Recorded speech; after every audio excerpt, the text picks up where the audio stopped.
Hello, welcome everyone. Thank you so much for joining. My name is Jane and you're welcome. I would like to welcome you into the room. Thank you so much. And as you join, if you would add where you're coming from, that would be great. I'll tell you where I'm coming from. Right now, I am in Denver. So while we're waiting for your colleagues to join, Arizona.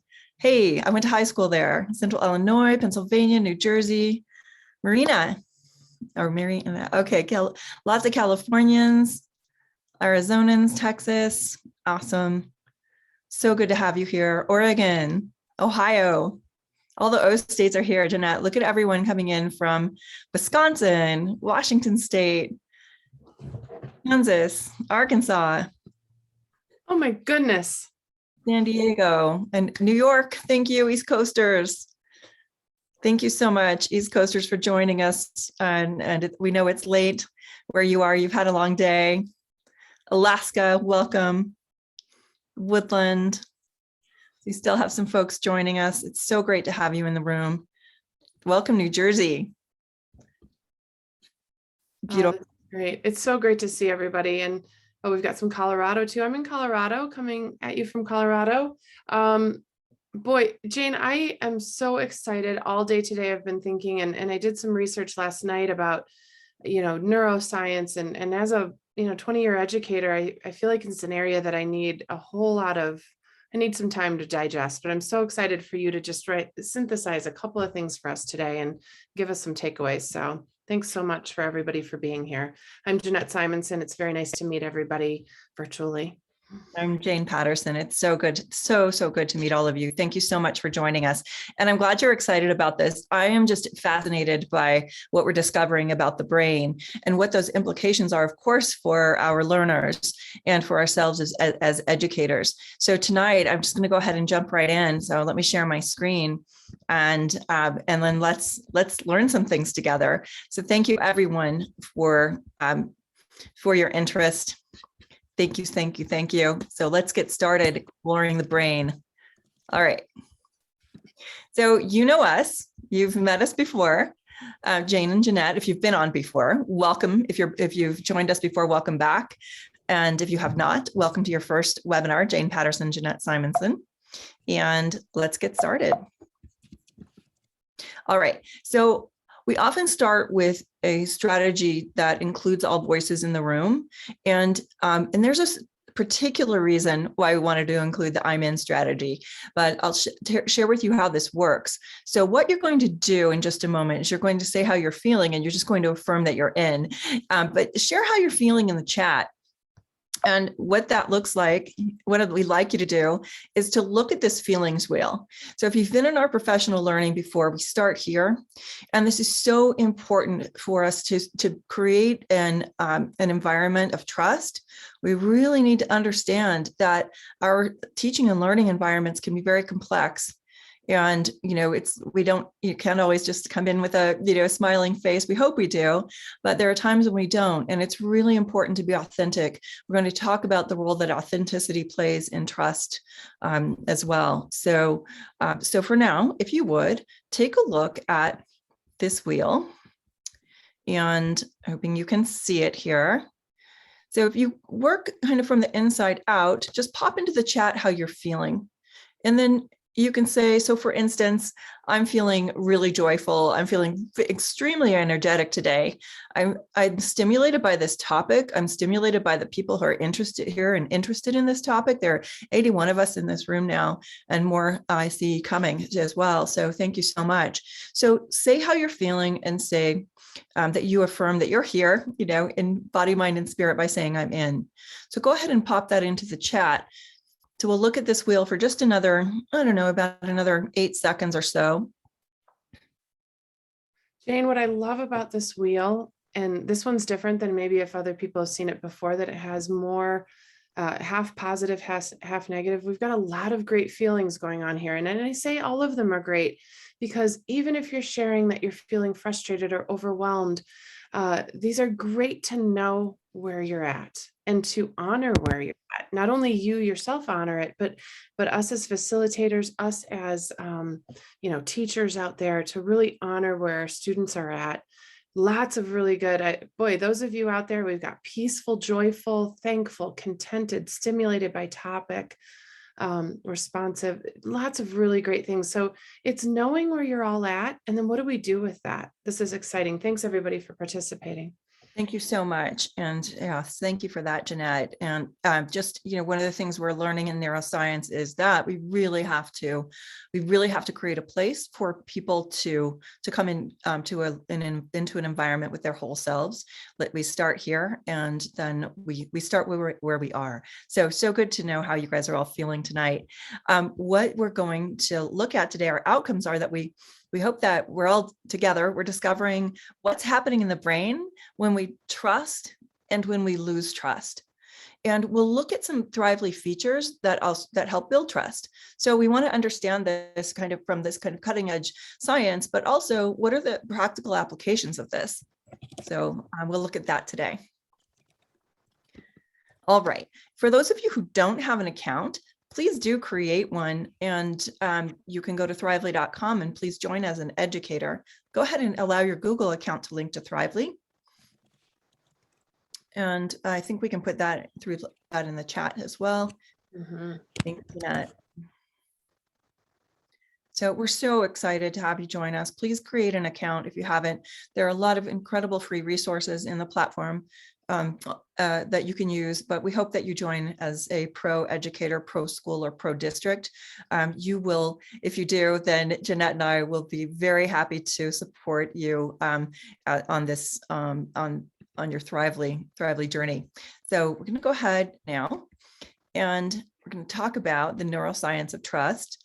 So we know that there's an inverse relationship, of course, between trust and fear and distrust. So we're going to look at that and figure out how we can actually operationalize trust in our learning environments. And if you would like to contribute to the conversation tonight, you can go ahead and tweet. If you would like, tweet your insights. We want to know what you're thinking. Add to the conversation. We're at Thrively.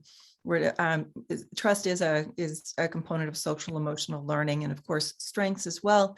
We know we can come into a room with our strengths when we feel there's trust in that space.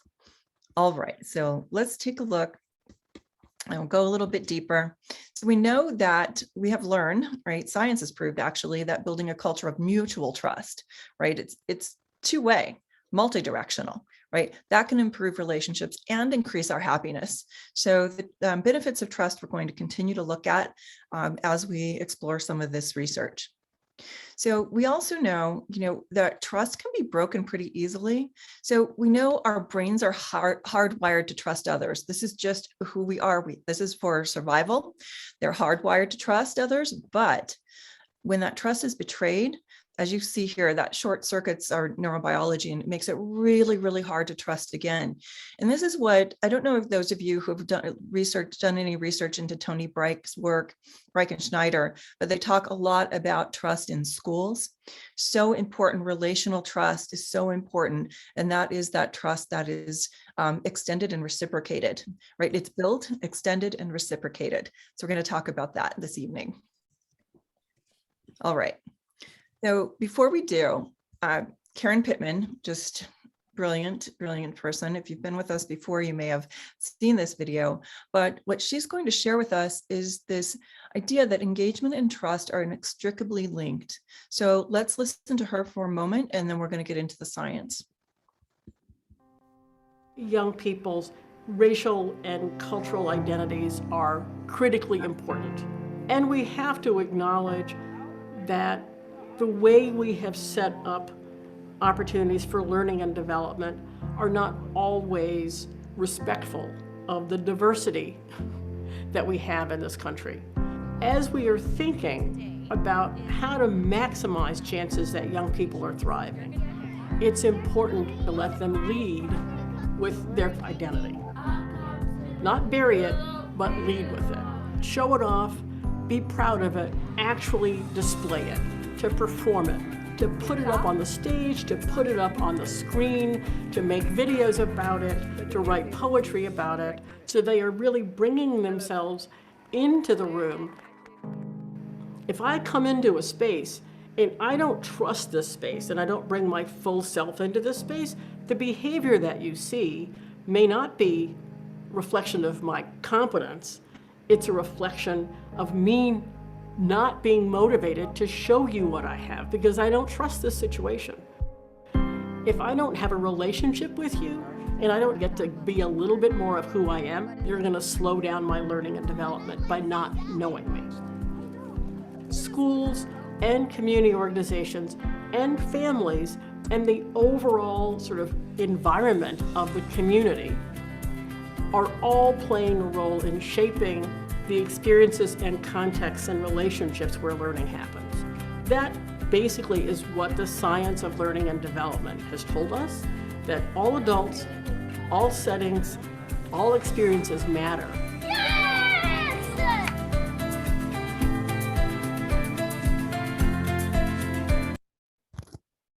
All right. So we know that this is just great teaching, right, Jeanette?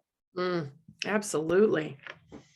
So these are things we already know, and we have this sense, but then what is the science behind it, right? We understand that we need to know our students. We need to let them lead with their identity. When they come into the room and with authenticity, they are much, much more trusting, and science is going to bear this out. So let's take a look at what happens. So we know that recent research has shown that trust increases our oxytocin levels. And the oxytocin level signal whether we're in a safe space or not. So when you look at what Karen Pittman was just talking about, right, students and all of us actually, when we feel accepted, we feel a sense of belonging, that oxytocin level increases. And when we lack it, right, we start to experience a lot of stress, uncertainty, and we fear taking risks. So there's a very strong relationship between levels of oxytocin and risk taking, responsible risk taking, right? Feeling certain that you are confident and confident in a learning situation, right? That you aren't stressed. So really, you're ready to learn. So trust can really help us increase those oxytocin levels. So how do we do it?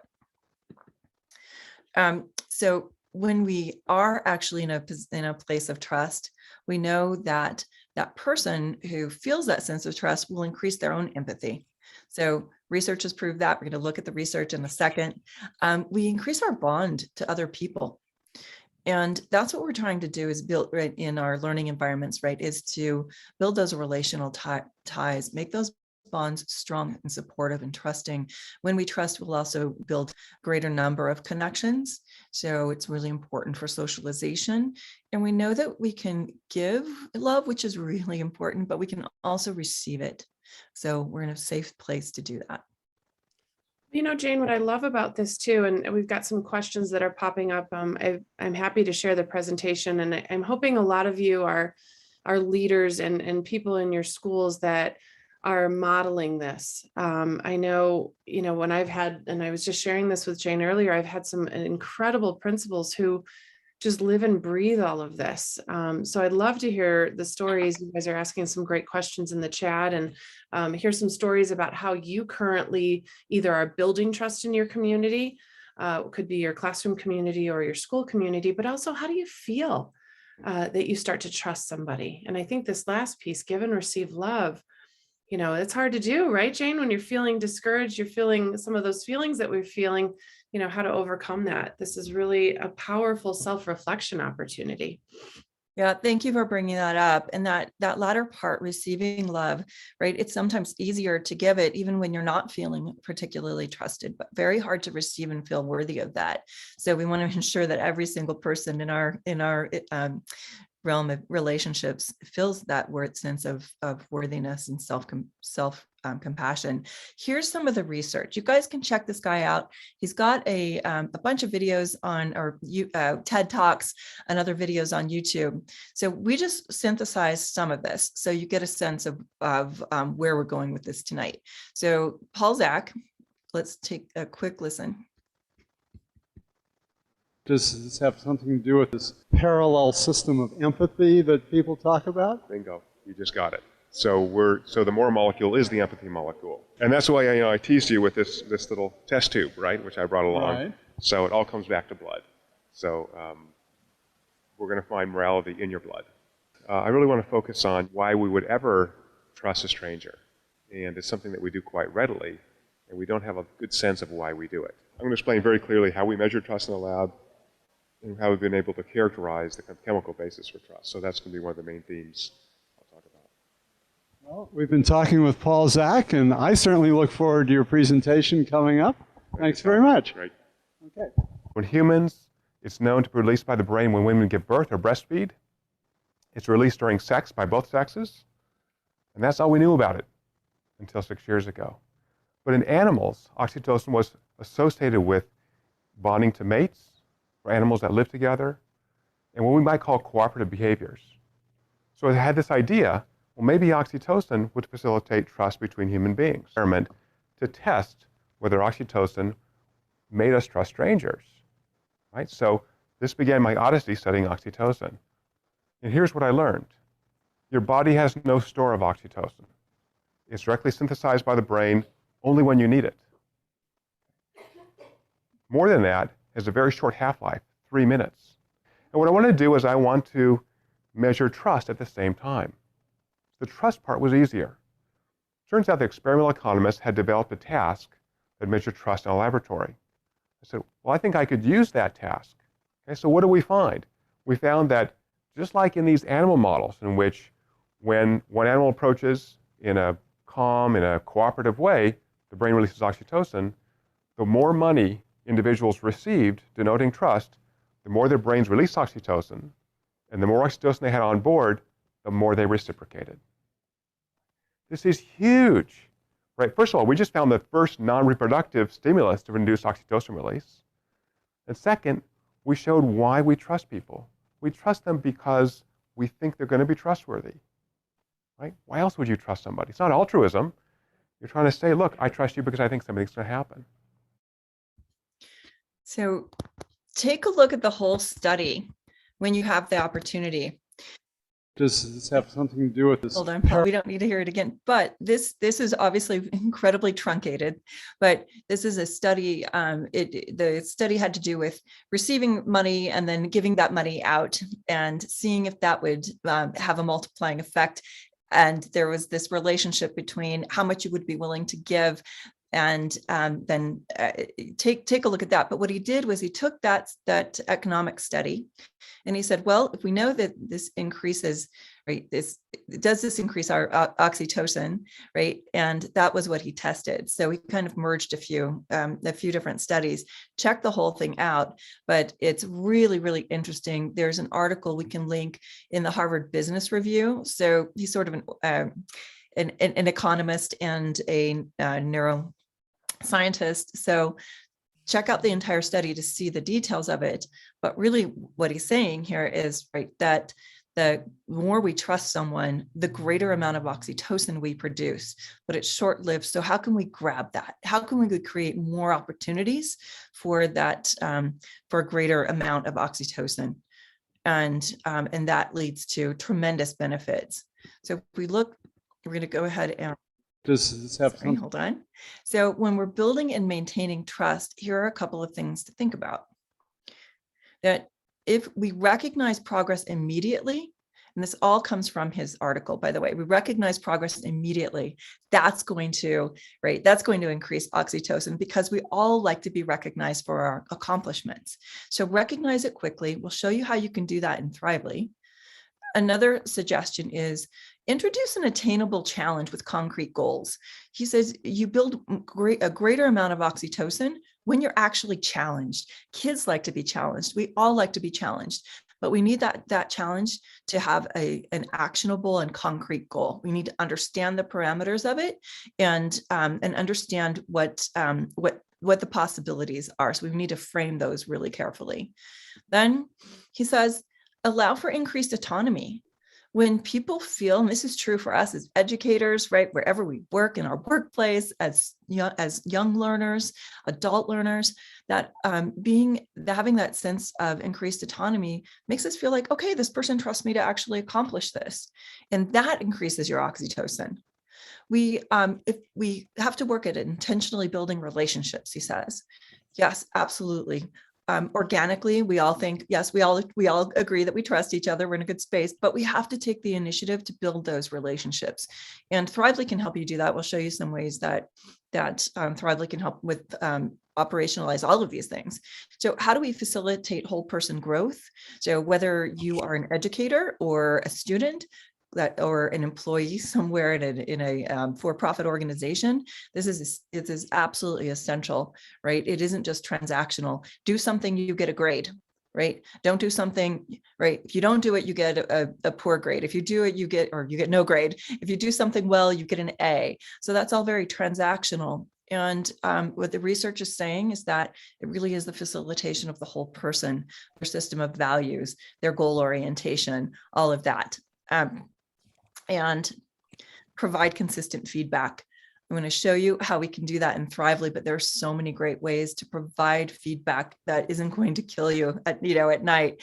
It's easy, it's quick, and our young learners need that. And so do we as adults. Did you want to add anything to that? Really the first and the last thing, so much of what I used Thrively in the classroom for so many years was to recognize this progress immediately. And thank you.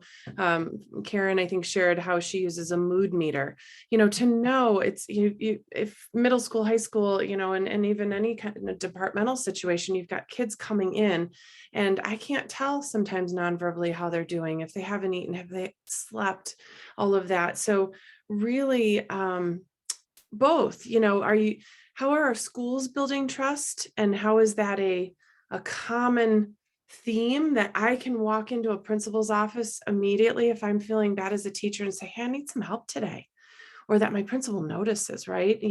But also too, as individuals, thanks for the question, Anna, how do we as individuals build trust with each other, our colleagues? So recognizing that right away. I love when someone's like, hey, you look like you might need a little support, but also that feedback, because sometimes I need growth opportunities. Sometimes I need a little nudge. These are really important. And so I challenge all of you, thanks for those who are sharing, how are you doing this? Jane and I are not experts. We are in the field and working tirelessly with all of you to try to problem solve and continually bring some of these topics. So I'd love to hear how some of you are building and maintaining trust in your environments in any role that you're in, because you'll steal from each other, which is great. And that's what we want to build, is this idea that you can do this. One question was, what is a mood meter? I don't know if anyone wants to populate that in the chat. I know I've used something similar in my classrooms where I just would have kids kind of identify, they'd have flip cards, a red, an orange, or a green, and I'd know whether they need some help or just to come and listen to them. But if anybody else has any resources, throw them in the chat and share them with each other. Great, thank you so much. And as you look at these ways to maintain trust, know that this comes out of industry, right? But when I looked at it, I was like, oh, this is absolutely applicable to our schools. And as we think about we think about how to support our staff, right? How do we recognize that progress? People are learning every day as educators. How do we recognize that progress? And how do we say, like in the second one, an attainable challenge? Well, every single person, has to achieve at a certain level. Well, how do we break that down and make those goals attainable? Let's get concrete goals about what kind of progress we can engender in our classrooms. So think about these just as opportunities for you as site and district leaders as well. How do we support our staff in the same way? Learning for young people and adults is the same. It's all learning. All right. Wonderful, Jane. There's a couple of really good ideas here. Restorative justice practice in circles. Those are amazing. I used to actually teach a book called Touching Spirit Bear, which talked about restorative justice circles. But absolutely, we've got a program director sharing that she does communities of practice. I think, the most important thing is who's your support network and who are the people who are giving you those things that are helping you. But then think about that for students. If they're struggling in your class, do they have that support, to lean in and to get that help from their table mates or what have you? Have you built that culture? And thank you to Anna for sharing, honoring pronouns, honoring the students who are in the room and what matters. We talk a lot about culture and our language that we use. What's strong with you is our big thing here at Thrively. So it's wonderful. I also put in here for anybody who's interested in learning more about Thrively, we've got so many opportunities to connect to well-being for both teachers and students. So there's a survey, I'll populate it again to fill out, and we'd be happy to give you pro access so you can start using this tomorrow with your students. Thank you so much. So you'll notice that I saved this last one because I found this fascinating. Showing vulnerability builds trust and maintains trust. Look at that parenthetical, right? It stimulates, so oxytocin production increases, right? When other people are showing vulnerability. It's just incredible to me. Like, that surprised me so much because sometimes in our professional world, we feel like we need to be the experts, but you're actually increasing trust when you're showing your own vulnerability. So I was fascinated by that finding. So one way you can do that, we have this in the platform, and we often use this in our professional learning, is to get vulnerable, create a user guide. So check this out. You can see the one I want you to pay attention to is down at the bottom, those last two bullets, how to help me. How can you help me as your site administrator, your district administrator? How can you help me as a student, as a teacher? Imagine if everybody in your setting had a user guide for them. And everybody really was very honest about areas where they, what people might misunderstand me about me, or how you can help me. Everybody, if everyone did this, starting with authenticity, be so fantastic. So trust building, according to science. Here's what a user guide might look like for one of your students. What do you want to become? What do you want to learn? Like, get to know me, know your strengths. You see those top strengths, Austin's top strengths. Those came from the Thrively Strengths Assessment, industry first assessment designed for young people. We encourage you to take it too. So everyone take that strengths assessment, find out how empowering that is. But then for Austin, what does he wish people knew about him? And we know this builds trust when he can share that in a safe space and when you've shared it too. All right. Something else to consider in Thrively, Art Costa and Ben Calic's 30 collective years of work into the habits of mind. When you look at those 16 habits of mind, we already know we can increase oxytocin when we show people how to listen with empathy and understanding. When we show them how to be more metacognitive. So when we show them how to gather data through all the senses, that actually increases oxytocin. So does finding humor. Where are we creating that opportunity to find humor? We're going to talk about that next week. And then responsible risk-taking. That stimulates oxytocin. So your students, when you launch a Thrively journey, when they embark on this journey, they'll also discover their habits of mind. And then you can be mindful about ways to give them those reinforcing experiences that are going to help build those habits, increase their oxytocin, make them feel safe. And we know what that begins with, of course. That always begins, safety and trust begins with knowing one another. And that is the core principle in Thrively. Let's get to know who our kids are. We're teaching our kids without knowing who they are. We're working with our colleagues without knowing who they are. Let's dial it back. If you haven't had a chance to do it now, right? There's no time like the present. You can start this month. You can start next month. Just start. Get to know every single learner. Get to know every colleague in your building. And that foundation is going to build trusting relationships. And we'll also say we're going to stick around for questions, but we just really want to thank all of you. And thank you for everything you do every day for young people and for our communities. But thank you for what you do to build trust with young people and among young people. You're the model for what that can be. You can show them the brain science. They like to see it. It's like, oh, you're just telling me what to do. No, this is scientific. So there's a psychological foundation for it, and there's a neurological foundation for it as well. Share that with your young people. So thank you for everything you do. We are going to stop recording, but we'll stick around for questions. Thank you, everyone, for joining tonight. Thank you for making the time. We are very grateful. Jeanette, do you want to? Yeah, and I just put a couple of resources in here. If you're interested, you don't have a Thrively Pro, but you're interested in having it, I have included, and I'll put it in again. Just fill out this survey, include a little bit of information about yourself, and we're happy to follow up and give you pro access. I also did put a code in there to access a playlist that we created specifically for helping you connect with your students. And we have can I give a little prompt? We've got this well-being, I saw the mood meter, but we've got this well-being thing that we are going to be launching here soon. If you want to get a demo to see about the well-being index, you can check in every day to see how your students are feeling. And you can see, over time, it actually alerts you if anybody's not feeling so great. And I'd love to share that information with you at any point in time. If there's any ideas you have, thanks for sharing with each other. We'll stick around and let you ask some questions, and certainly let us know if you need anything. We're Jeanette at Thrively.com and Jane at Thrively.com.